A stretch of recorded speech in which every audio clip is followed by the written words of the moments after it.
Last time on Conmen's, 'cause we love it. I'm so offended right now. And now for the conclusion. I'm here with two deadly assassins. What are you doing here at the New York Comic Con? Looking for Templars to kill. We understand they have a meeting here later, and we're going to take care of them. Well, besides that, have you been enjoying the convention? Oh, it's been a Yes, blast so it's far. been awesome. Very awesome. What's your name, miss? Kira. And what is it about your character from Game of Thrones that made you want to make this costume? She's kind of a badass. What are your names? I'm Sarah. Jamie. And why did you decide to come to New York Comic Con dressed as these characters? I've always loved Raven from Teen Titans. She was always my favorite character on the show growing up. I made this costume with my mom, and it feels like being a celebrity when you're here. You know, you're in costume and everybody, they want to take your picture, they want to talk to you. It's great. It's so much fun. I really like that people have been asking me who I am and that I can get a chance to get more people interested in this comic called Digger by Ursula Vernon, because I just don't think enough people are aware of it. Can you tell us a little bit about how you put together your costume? It took a very long time. I sewed everything together, fabric paint, and then I wound up painting the dragons, so it was a detailed process. I'm just amazed by your costume here. It looks so detailed. How did you put it together? Well, I didn't make the helmet. I bought the helmet online. The armor I had commissioned for me, but the leather and the chainmail underneath I made myself, and that took quite a while. It's not bad. It's not very difficult if you know how. It's just really time consuming. Well, I had a lot of help from my mom. A lot of help. Probably the most interesting part of it was making the belt, which is unfortunately kind of falling apart, but it involved going to the art store and getting these styrofoam spheres and chopping them in half, painting them, and just super gluing them to these wooden discs. Mostly it was actually an opportunity for my mom to teach me how to sew a bit, which was really neat.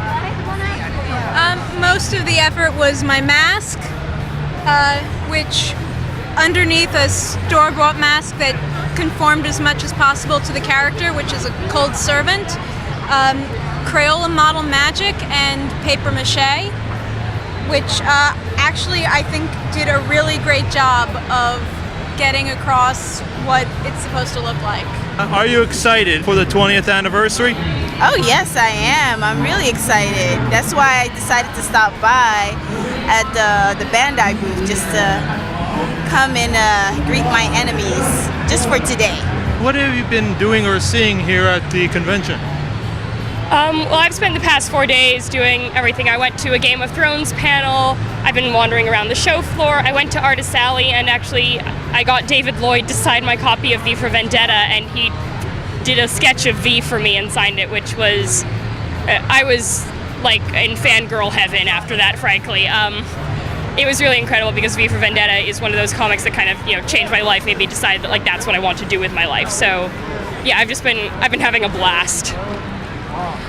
The thing that was most exciting for me about Comic-Con this year was getting my copy of The Last Unicorn signed, and so everything else has just been icing on that cake. What is it about the video game series that you enjoy so much that you put together these costumes?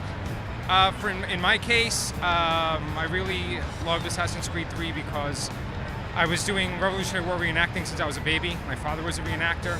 Kind of fell out of it as a teenager, but when this game came out in this period, historical period, I got to get this game, and I decided to go for the costume. Anything you're still looking forward to in the last couple hours here at the convention?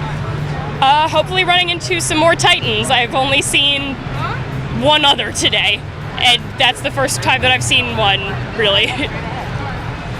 I'm just having fun looking around and maybe doing one last little splurge. What is it about Power Rangers, do you think, made it so popular? Basically, it's good, wholesome heroes. That's what it made it so popular, Everybody wants to be a superhero, so a bunch of kids getting a magical medallion or a device that turns them into superheroes.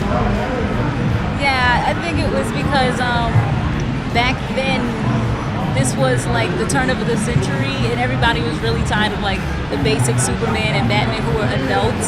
So when they grabbed a couple of kids and did it, everybody appreciated it. So the next season of Game of Thrones is coming up. What are you looking forward most to be seen realized into visual form from the books?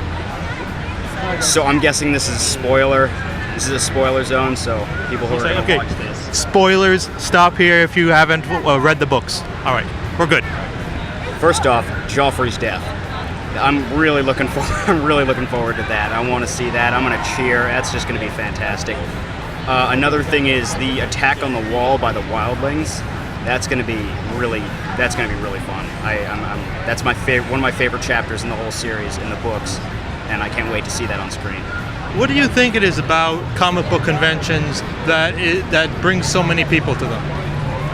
Well, I think it's an opportunity to just have a lot of fun. I mean, I know that I am fairly nerdy. I mean, I'm at Comic-Con, but I mean, frankly, you tell me like you could go dress up and meet all sorts of people and have fun. I joked actually. I basically become like Bizarro me when I'm here. Normally, I'm very sort of like shy and reserved, and here I'm like saying hi to everybody. I'm getting my picture taken. It's an opportunity to kind of be a character and just revel in the nerdiness. I do. I really love the atmosphere of camaraderie. I mean, the difference between being here dressed like this and, say, walking out of my apartment building dressed like this. I mean, just here, it's great. And also, I mean, from all ages, and just to know that even if people aren't into what you're into, everyone's interested in each other, I guess, even if not each other's stuff.